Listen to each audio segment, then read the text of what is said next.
বিজ্ঞানী, আমি অত্যন্ত আনন্দিত যে বেশ কিছুদিন পর তুমি তোমার নতুন আবিষ্কারের কথা বলতে চলেছো। মহারাজ, মার্জনা করবেন, এখন বাজে কথা শোনার সময় নেই। আহা, এত কথা উঠছে কেন? কি সমস্যা তোমার বৈদ্য? মহারাজ, রাজবৈদ্যের সমস্যা আমার আবিষ্কার নিয়ে। কিন্তু কেন? আমি একটি বলবর্ধক শক্তি বৃদ্ধিকারী পাঁচন আবিষ্কার করেছি। এখানেই আমার সমস্যা। এত কিছু যন্ত্র থাকতে তুমি পাঁচন আবিষ্কার করবে কে হে? পাঁচনের বিভাগ তো আমার বিভাগ, কারণ এটির মানুষের শরীরের আর স্বাস্থ্যের সম্পর্ক আছে। তুমি এই পাঁচন আবিষ্কার করবার আগে আমার অনুমতি নিয়েছো? শোনো হে বৈদ্য, তুমি কবিরাজ হতে পারো, কিন্তু তোমাকে বলে রাখি যে কারো অনুমতি নিয়ে কোনো আবিষ্কার আজ অব্দি আমি করিনি। তুমি পাঁচন শুনে নিজের একচেটিয়া আধিপত্য খর্ব হওয়ার ভয় পাচ্ছ, কিন্তু যাতে মানুষের রাজ্যের উপকার হয় সেটাই আমার লক্ষ্য থাকে। হ্যাঁ, বৈদ্য, আমি বিজ্ঞানীর সাথে সহমত।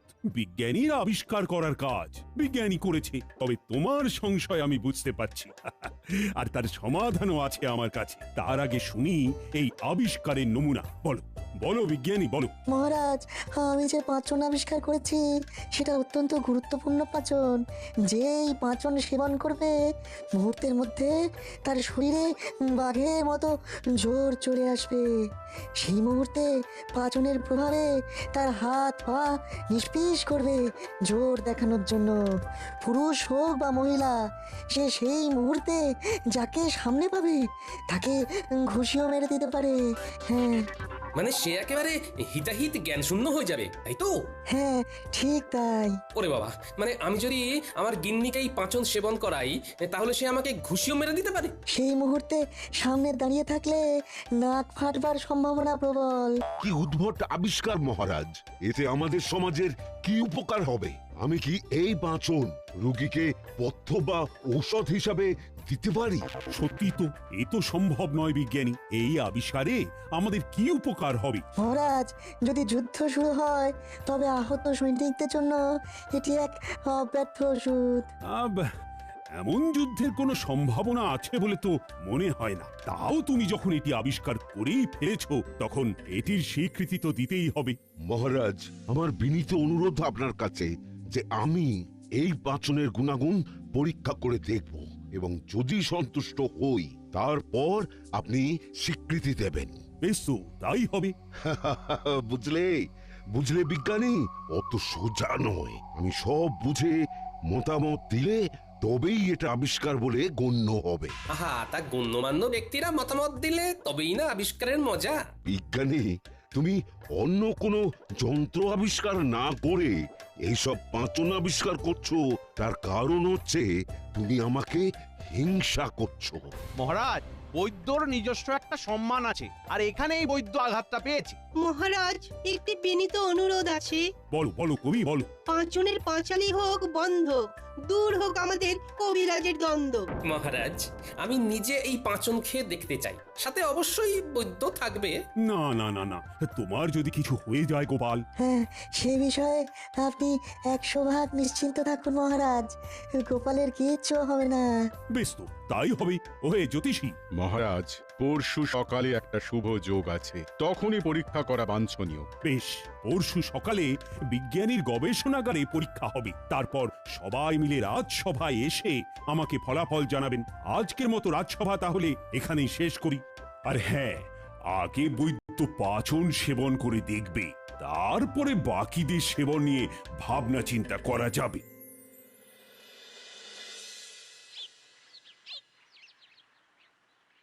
বাবা, এই পাঁচন খেয়ে এত শক্তি হবে?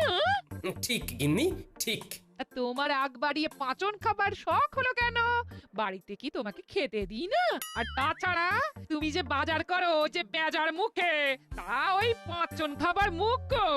কি যে ছাই পাশ বাজার থেকে নিয়ে আসো, সেটা আমার চেয়ে বেশি কে জানবে? আহ গিন্নি, তোমার ওই এক কথা। আমার কি মনে হয় জানো, এটা বিজ্ঞানীর খুব বড় একটা আবিষ্কার হতে চলেছে। আমি না খাই, তোমার জন্য পাচন নিয়ে আসবো। তোমার বাতের ব্যথা দেখো ভালো হয়ে যাবে। এই একটা কাজের কথা বলেছো, দেরি করবে না, যত তাড়াতাড়ি সম্ভব ওই পাঁচন আমার জন্য নিয়ে আসবে। হ্যাঁ,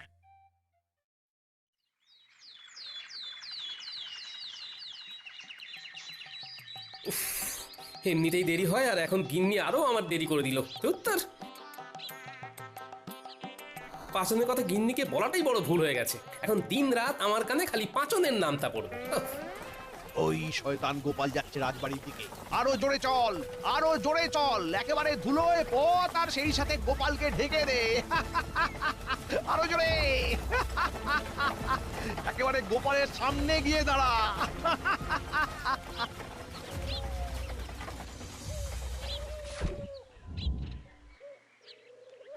এটা কি হলো? আমার সারা গায়ে ধুলো দিয়ে ঢেকে দিলে। মন্ত্রীর ঘোড়া জোরে ছোটে, এটাও কি জানো না গোপাল? পথ থেকে একটু সরে দাঁড়াতে হয়, সেটাও কি জানো না? আপনি কি আপনার রথে আমাকে রাজবাড়ি অবধি নিয়ে যাবেন বলে দাঁড়ালেন নাকি মন্ত্রী মশাই? কিভাবে নিয়ে যাই বলো? আমার এই রথে মান্য গণ্য বিশিষ্ট জনেরা উঠতে পারে। তুমি তালে গোলে রাজসভায় চাকরি পেয়ে গেছো, সে তোমার ভাগ্যি। না হলে তুমি অতি সাধারণ কোনো মান্যগণ্য কেউ নও। আর এই কারণে বিজ্ঞানীর গবেষণাগারে তোমার কোনো জায়গা নেই, বুঝলে? হ্যাঁ, আমি এগোই, আপনি আসুন। এইভাবে ধুলো পোশাকে রাজসভা যেতে তোমার লজ্জা করবে না গোপাল? হ্যাঁ? লজ্জা? আমি নির্লজ্জ মন্ত্রী মশাই, আপনারই মতো। কি এত বড় কথা? এই চল। এই শয়তানটার নিশ্চয়ই কোনো মতলব আছে, ওকে একটু নজরে রাখতে হবে দেখছি।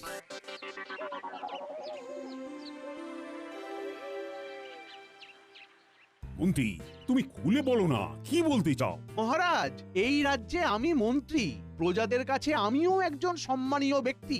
এইরকম একটা ভয়ঙ্কর গবেষণা কাল ঘটতে চলেছে, সেটা সামনে থেকে দাঁড়িয়ে দেখবার শুধু আমার অধিকারে পড়ে। বিজ্ঞানী কবিরাজকে পাচন খাওয়াবে কাল সকালে, সেখানে বিজ্ঞানী থাকবে আর বৈদ্য থাকবে এবং আমি থাকব।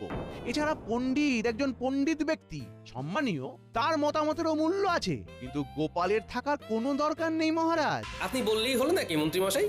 গতকাল ছিল এক কথা, আজ আবার আরেক কথা। মহারাজ, গোপালের পেটে কোনো কথা থাকে না, বলা যায় না। গবেষণাগারে এমন কিছু ঘটলো যা নিরাপত্তার জন্য বাইরে কিছু বলা বারণ হয়ে গেল। তখন আমরা মুখে কুলু পাটলাম, কিন্তু এই গোপাল সব কথা পাঁচকান করবে, না হলে ওর বদ হজম হয়ে যায়। মন্ত্রী মশাই দেখছি মিথ্যে কথার ফুলছুরি ছোটাচ্ছেন। মহারাজ, আমাকে ওখানে থাকতেই হবে এবং ওখানে যা ঘটবে সেসব পুঙ্খ বর্ণনা আপনাকে দিতে হবে। তাছাড়া সব ঠিক থাকলে খানিকটা পাচন আমার গিন্নির জন্য নিতে হবে। দেখুন মহারাজ, বিজ্ঞানী বলেছে এই পাচন সৈন্য দলের জন্য, কিন্তু গোপাল এখনই নিজের গিন্নির জন্য এই পাচন নিয়ে যাবার কথা ভাবছে। সে ভাবনায় ক্ষতি কি মহারাজ?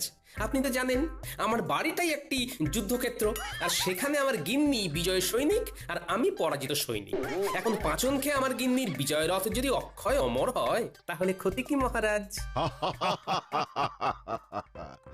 নিশ্চয় নিশ্চয় গোপাল, নিশ্চয় তুমি কাল অবশ্যই থাকবে। মন্ত্রী, আমি আর কোনো ওজোর আপত্তি শুনবো না।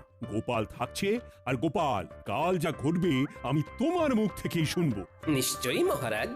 তবে গোপাল, একটু দূর থেকেই দাঁড়িয়ে দেখো, তাতে ছবি আরো স্পষ্ট হবে, সবকিছু একসাথেই দেখতে পাবে। আমাকে একেবারে সামনে দাঁড়িয়ে সব দেখতে হবে। আজকের মতো সভা তাহলে এখানেই শেষ হলো।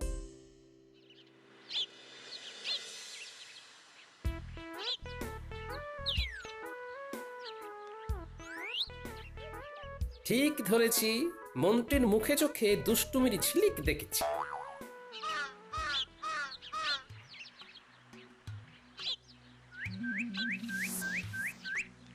মন্ত্রী যদি ভালো মানুষের মতো নিজের বাড়ি যেত, তাহলে জুড়ি গাড়ি চেপে ফিরত, কিন্তু না, এ দেখছি জঙ্গলের দিকে হেঁটে চলেছে। হ্যাঁ, ঠিক ধরেছি। ও বাবা, বটার ঘটা দেখছি। মন্ত্রীর সাথে এদের কিসের কাজ? বলুন মন্ত্রী মশাই, আপনার জন্য কি করতে পারি? শোন, কাল বিজ্ঞানীর গবেষণাগারে এক পরীক্ষা আছে। আমি নিশ্চিত বিজ্ঞানী খুব ভালো জিনিস আবিষ্কার করেছে। কি সেটা? পাচন। শেষে পাচন? সেটাও গায়েব করতে হবে নাকি? হাসিস নে, গা জ্বলে যায়। যা বলছি সেটা করবি। কাল আমি যদি কিছুটা পাচন আমার কাছে রাখতে পারি, তাহলে তো কেল্লা ফতে, তোদের আর কিচ্ছু করতে হবে না। আমার থেকেই পাচন পেয়ে যাবি। আমি না পেলে পাচন তোদের বিজ্ঞানীর ঘর থেকে চুরি করতে হবে। পাচন নিয়ে আমরা কি করব, আর আপনি বা কি করবেন? এটা খেলে তোদের গায়ে রাবণের জোর আসবে। বটে তোদের পাঁচন খেয়েই গোপালের বাড়ির সামনে দাঁড়াতে হবে। পাঁচন খেয়ে? না, গোপালের বাড়ির সামনে দাঁড়াবি, পাঁচন খাবি, তারপর গোপালকে ডাকবি। গোপাল এলে ওর মুখে ঘুষি মারবি, ঘুষি। ও বাবা, তারপর গোপালের নাক চিরকালের মতো ভেঙে যাবে। ও আর রাজসভায় এসে ভাড়ামি করতে পারবে না। তোরা রাজার পারিষদ হয়ে বসবি, বুঝলি? এই কাজ করলে তোরা অনেক অনেক ধনরত্ন পাবি। ঠিক আছে, তাই হবে। কাল আমরা অপেক্ষা করব। হ্যাঁ, এখানে। আমার নাক ফাটাবার পরিকল্পনা? দাঁড়াও মন্ত্রী, তোমার মজা আমি দেখাচ্ছি।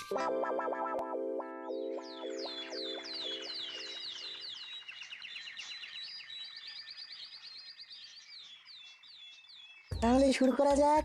এই কবিরাজ মশাই, এই সামনে রাখা পাত্রে আমার আবিষ্কারের পাঁচন আছে। পাঁচনের পরিমাণ কি এইটুকুই? না মন্ত্রী মশাই, ভিতরে একটি বিশাল বড় কড়াইয়ে পাঁচন রয়েছে। ওই পাঁচন এক যুগ থেকে যাবে, নষ্ট হবে না। বেশ বেশ বেশ, কি বুঝছো কবিরাজ? এই পাচনের পুরোটাই খেতে হবে? না না, এই দেখুন, এইটুকু পরিমাণ। এইটুকু পাঁচনে আমার শরীরে বাঘের জোর চলে আসবে? না না, সিংহের মতো হতে পারে। যাই হোক, আমার কিন্তু বিশ্বাস হচ্ছে না। তবু আমি এটা গিলে নেব। তা এটি খেতে কেমন? মিষ্টি তরল। হাসালে বিজ্ঞানী, হাসালে। পাচন আবার মিষ্টি তরল? কোনোদিন কেউ শুনেছে? এটাও আমার আবিষ্কার। আপনি পান করুন, সঙ্গে সঙ্গে আপনার প্রচন্ড জোর চলে আসবে, হিতাহিত জ্ঞান থাকবে না, তবে অল্পক্ষণের জন্য। মন্ত্রীমশাই, আপনি বৈদ্যর অত কাছে যাবেন না। সে তোমাকে না ভাবলেও চলবে গোপাল। আমি মন্ত্রী, আমাকেই ভাবতে দাও না। দেখি ভালো করে। এবার পাঁচনটি গিলে ফেলুন, ভয় নেই। আরে না না, কোনো ভয় নেই, কোনো ভয় নেই। আমার বিজ্ঞানীর ওপর পুরো ভরসা আছে। বেশ।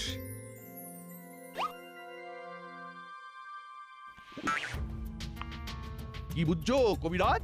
ইয়া ইয়া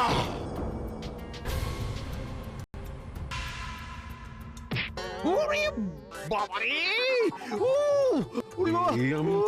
আমি কি করলাম? খুশিতে মন্ত্রীকে উড়িয়ে দিলে যে, আমাকেও মারবে নাকি? না, এই কবিরাজের সেই জ্ঞান এখন এসে গেছে, কিন্তু ওই প্রথম সময়টুকু কোনো হিতাহিত জ্ঞান থাকে না। বলেছিলাম বৈদ্যর সামনে থাকবেন না। কি কাণ্ড হলো বলুন? নাকটা আস্ত আছে তো?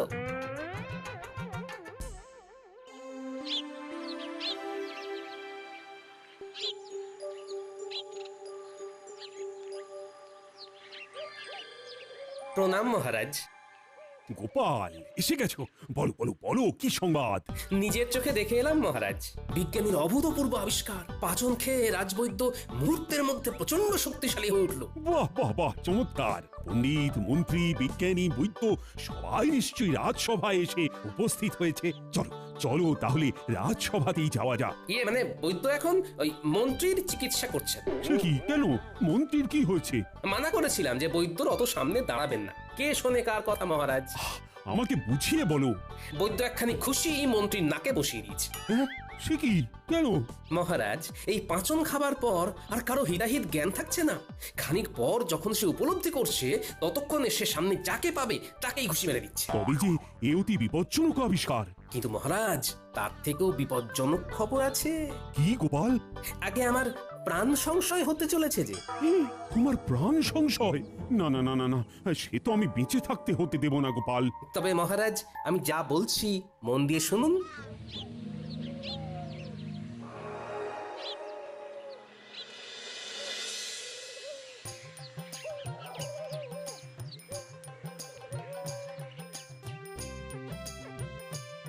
এ কি গোপাল, এখন এখানে? রাজসভায় যাওনি? আমি আর যেতে পারবো না, তবে মহারাজের সাথে দেখা করেছি। তুমি কিন্তু অবশ্যই রাজসভাতে যাবে। মন্ত্রীমশাই কোথায়? এই মন্ত্রীমশাইয়ের নাকে চোট হয়েছে, বৈদ্য ঘাবড়ে গিয়ে ওর ঘরে মন্ত্রীমশাইকে নিয়ে গেছে। সেখানে থেকে নাকের ব্যথা একটু কমলে সবাই রাজসভাতে যাবে। খুব ভালো, খুব ভালো। এই ফাঁকে আমাকে কিছু কাজ সেরে রাখতে হবে। তুমি আমাকে দুখানি শিশি করে কিছুটা পাচন দাও তো। এই আবিষ্কারে কিন্তু এখনো মহারাজের প্রয়োজনীয় অনুমতি মেলেনি, তুমি কিন্তু সাবধানে ব্যবহার করো। সে আর বলতে, এই পাচন বাইরে কাউকে দেওয়া যাবে না। নিয়ে যাও, তবে খুব সাবধান কিন্তু, নমুনা তো দেখলে। হুম।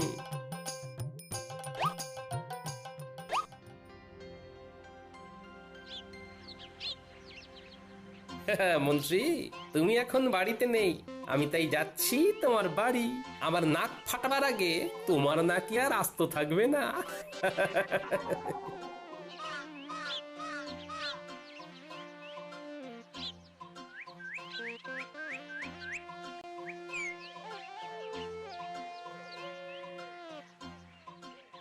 কি চমৎকার! এই সময় গোপাল রাজসভায় না গিয়ে এখানে? রাজসভায় তো রোজই যাই, আজকে একটু ছুটি নিলাম। ভাবলাম একবার সাক্ষাৎ করে আসি। মন্ত্রীমশাইয়ের সাথে একটু আলোচনাও ছিল। কিন্তু তিনি তো এখন রাজসভাতে আছেন নিশ্চয়। সেটাই সম্ভব, তিনি তো আমার মতো টুক করে ছুটি নেন না, তার তো অনেক কাজ। তবে আমি ভাবলাম এত বড় আবিষ্কার হলো, তিনি মনে হয় বাড়িতেই আসবেন। ও তাই নাকি? কি কি কি আবিষ্কার শুনি শুনি। অদ্ভুত মিষ্টি পাঁচন, খেলে 100 হাতির জোর হয় সঙ্গে সঙ্গে। ও বাবা, আমি খেলো এরকম হবে বুঝি? হবে না মানে? আলবাত হবে, হতেই হবে। আমার তো মনে হয় এর চমৎকার মন্ত্রীমশাইকে একবার দেখি। কিভাবে? কোনো ব্যাপার না, মন্ত্রীমশাই যখন ঘরে আসবে তখন আড়াল থেকে মুখে ঢেলে মন্ত্রীমশাইয়ের সামনে গিয়ে দাঁড়াবেন। আড়াল থেকে কেন? তবেই তো মজা। মন্ত্রীমশাইয়ের যদি না জানা থাকে যে তার গিন্নি পাচন খেয়েছে, তাহলে আপনার শরীরের জোর দেখে একেবারে চমৎকার হয়ে যাবে। বাহ, চমৎকার! এটা কিন্তু খুব খুব সুন্দর হবে। সুন্দর বলে সুন্দর, মন্ত্রীমশাই একেবারে ধন্য ধন্য করবে। তাই হবে গোপাল, তাই হবে। আমি এখন আসি।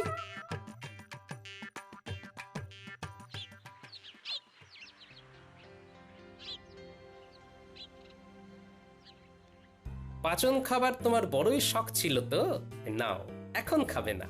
আজ রাতে দুজন বদমাশ আমাকে মারতে আসবে, তারা আমাকে ডাকবে, তুমি তখন ঢক করে পাচন খেয়ে দরজা খুলে বেরোবে। আর তুমি কি লুকিয়ে থাকবে? তোমার কোনো চিন্তা নেই গিন্নি, আমি তোমার পাশেই থাকবো। আর মহারাজ সব জানেন, কিন্তু হাতে নাতে ধরবে বলে এখন তাদের কিছু বলা হচ্ছে না। বিকেল হয়ে এলো, মন্ত্রীমশাই নিশ্চয়ই বাড়ি ফিরেছে। কি হলো গিন্নি? কোথায় কোথায় গো? এই রাজ্যের একমাত্র মন্ত্রী তার ঘরে প্রবেশ করেছেন, তাকে এখন খাতির করো।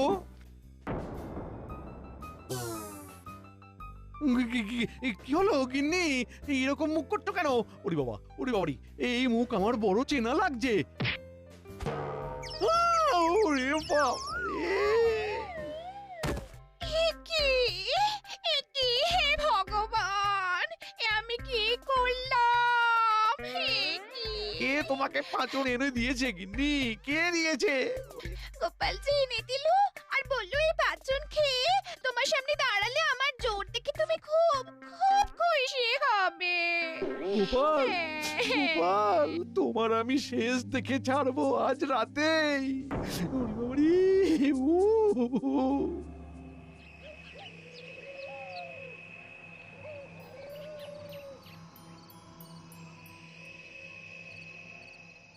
যা, তোরা দুজনে পাঁচন খেয়ে গোপালের ঘরের দরজায় টোকা দে, যা। টোকাতে ঘুম ভাঙবেন না, ধাক্কা চাই, ধাক্কা। চল মোটা।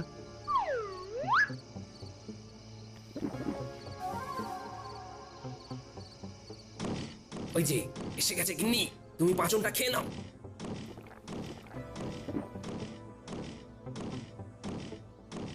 চমৎকার, এবার দরজাটা খোলো।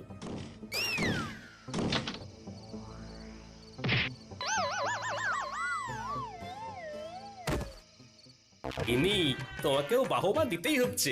ওরে ঘটা, তোর জারি জুরি শেষ। এই হতভাগা,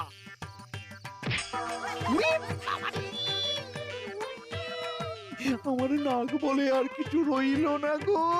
ওরে বাবা রে, ও, ও, বিজ্ঞানী ও, পাঁচন নিয়ে এসেছো? হ্যাঁ মহারাজ। ওই তোকে আসতে বারণ করেছি, কিন্তু সভাকবি, পণ্ডিত, জ্যোতিষী তোমরা এক এক করে পাঁচন খেয়ে মন্ত্রীর সামনে দাঁড়াবে আর মন্ত্রীকে খুশি মারবে। মন্ত্রী যা করেছে এটাই তার শাস্তি। কি গোপাল, কি বলো? নির্ভুল মহারাজ। আমাকে আমাকে মাফ করুন মহারাজ। আসলে আসলে গোপাল সব সময় আমাকে অপমান করে। আমি তো লক্ষ্য করি সব অপমান তো তুমি করো মন্ত্রী। আর পাচ্ছি না মহারাজ। ওরে বাবা রে। সব ভালো যার শেষে গোপাল থাকে যার। গোপাল, আগে মহারাজ। গোপাল মন্ত্রীর সামনে দাঁড়াও, এই দাঁড়ালাম মহারাজ। পাঁচন খাও। এবার কি করবে গোপাল? আমি তো মন্ত্রীর নাক দেখতে পাচ্ছি না মহারাজ, একেবারে চ্যাপ্টা হয়ে গেছে। তবুও আপনি যখন বলছেন তখন